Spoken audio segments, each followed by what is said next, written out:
The Son-in-Law by Craig A. Hart. Narrated by Curtis Strong. You're not a dumb guy, Steve. You know how this works. I crumbled beneath the gaze of those hard, cold eyes. Crumbling as I always did. The 9mm lay on the table in front of me. I reached out and felt the hard grip. Steel as hard and cold as those eyes. I was breathing fast. My heart pounded, skipping beats and acting like it wanted to burst from my chest. I know how it works, I said. Then what's the problem? I don't do this anymore. Because you're too good? I have a new life now. People don't change, Steve. You are who you are. You had your chance and you screwed it up. Now it's time to be a man and do the right thing for your family. I have a wife. A baby. You don't think I know that? She may be your wife, but she's my daughter. I promised her I'm out of the organization long ago. The old man laughed, the sound coarse and dry. The organization. You talk like it's the Sopranos. He moved his wheelchair closer and looked at me, his gaze somehow intensifying. I took you in. Made you my son-in-law. Now you'll do this, and soon, or we may have to examine where your loyalties lie. My pounding heart chilled.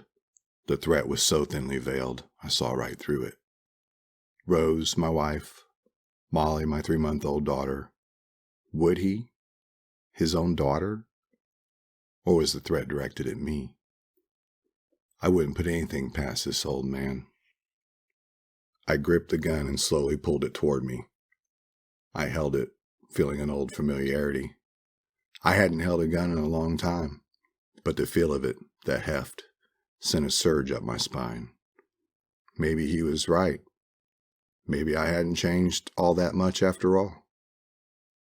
Do this one thing and your problems will be a thing of the past. Molly will get the surgery she needs. You'll move from that hellhole of an apartment. I'll get you a good job outside of the business, and you'll never have to kill again. I've been doing okay on my own with that last one. And the others? He had me there. Ever since I'd gone against my father-in-law's wishes and left his employ, it had been tough going. Jobs were scarce. I suspected the old man of poisoning the well of potential employers, and along with that came financial troubles. Rose brought in some money by taking in a few salon clients, but the pregnancy had been difficult, and she was just now getting fully back on her feet. Added to that, Molly had arrived with a birth defect that required corrective surgery. But with no money and no insurance, things were looking grim. We lived in a shitty apartment in an even shittier part of town, and now the old man was offering me a way out. Who's the target? The old man smiled. I'm not saying I'll do it, just who is it? Hudson. Ben Hudson? Why him? He's been with you a long time. And spent a lot of it on the take from those who mean me harm.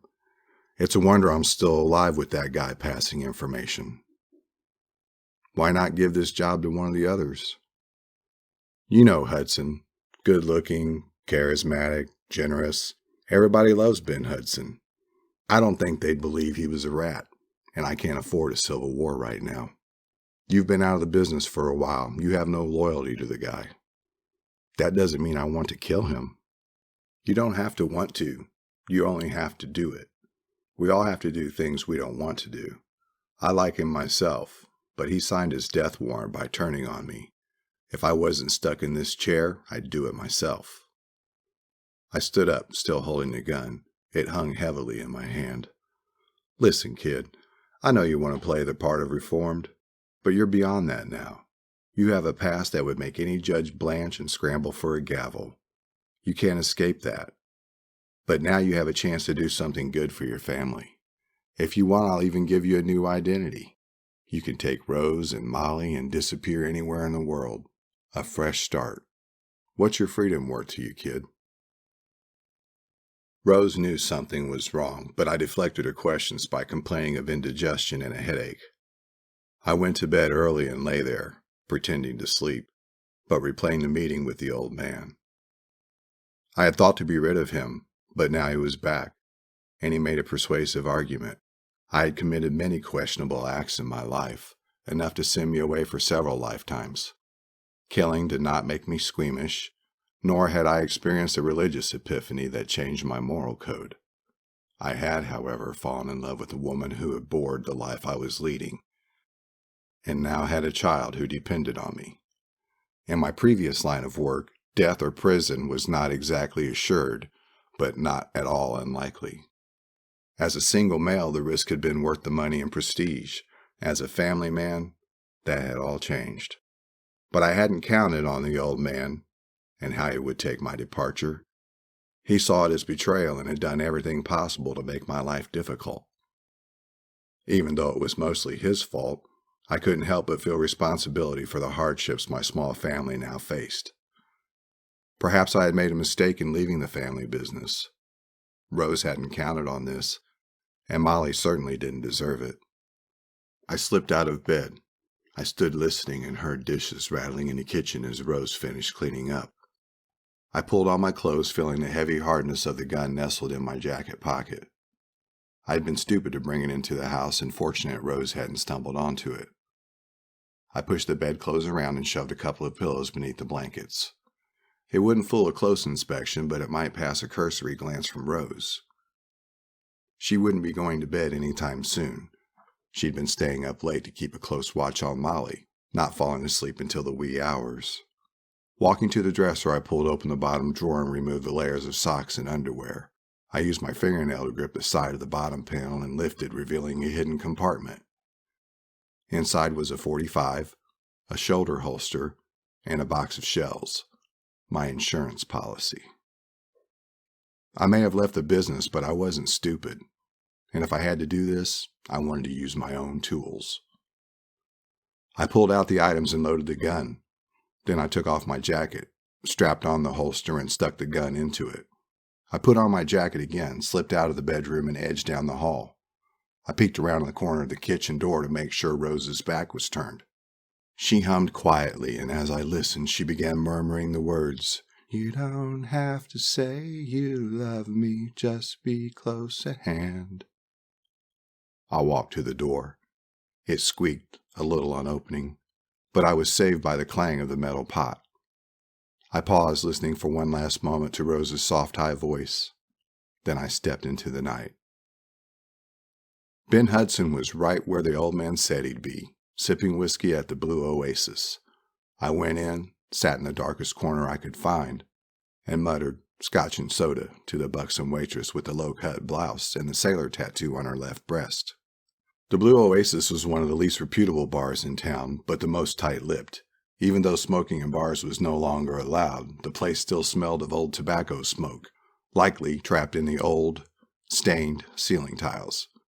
I watched Hudson take a swallow from his glass. He was tall and broad-shouldered, too big for me to handle in a physical fight. That was where the gun came in. He glanced around, as if feeling my eyes on him. For a moment, I thought he looked right at me. Then his gaze drifted away. His eyes looked a little hazy, and I wondered how long he'd been there and how many drinks he'd had. Perhaps this would be even easier than I thought. A heavy bottom glass clunked on the table as the waitress delivered my drink. I nodded thanks, and she walked away. I took a drink, my eyes never leaving Hudson. He tossed back the remainder of his whiskey, dropped money on the bar, and stretched. Sliding off the bar stool, he shrugged into his jacket, rolling his big shoulders. Then he walked for the exit. I let him leave, not wanting to be too obvious. After a few seconds, I stood up and followed. Outside the bar, I pulled my coat around me and looked both ways down the street. No sign of Hudson. I cursed and began walking back towards downtown. There wasn't much in the other direction, and if Hudson had left on foot, there'd be little reason to go that way. I'd taken only a few steps when something big detached from the shadows of an alley and came at me. Hudson. His strong hands wrapped around my neck and squeezed. There's no feeling in the world like having the life wrung out of you. I struggled to get a breath, desperate for oxygen. But Hudson's grip only tightened. My face became hot and swollen. My eyes bulged and my mouth gaped. I knew it looked grotesque, but was beyond caring. I tried to grab my .45, but my arms were partially pinned by Hudson's body. I went for the gun inside my pocket, and its hard coolness gave me strength. I twisted inside Hudson's hold and brought the gun around. He saw the weapon and had to release his grip to wrestle it from me. I stumbled backward, trying to regain my balance, dragging great ragged breaths of cold night air into my shrieking lungs. "He said you'd be armed," Hudson said. He tossed the gun aside and flashed that charismatic smile. Then he came at me again, murder in his eyes. I reached inside to my shoulder holster and pulled out the .45, pointed it right at Hudson's face, and pulled the trigger. I took the long way home, wandering through the side streets and back alleys.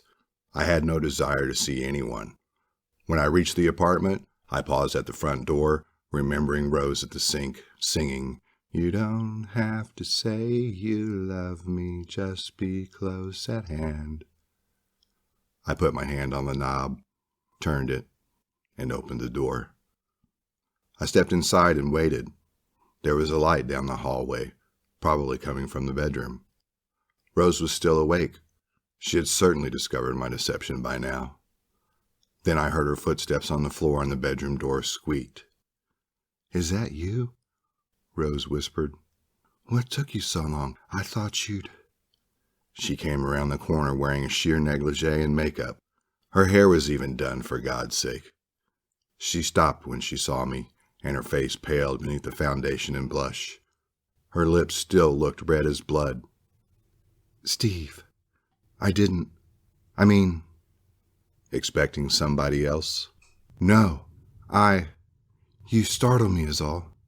"He's not coming, Rose. Not now, not ever." She backed up a little, her arms crossing over her breasts. "I don't know what you're talking about." "If you wanted something different, you could have just told me. I left it all behind for you after all." "Steve." I raised the .45, aimed, and pulled the trigger.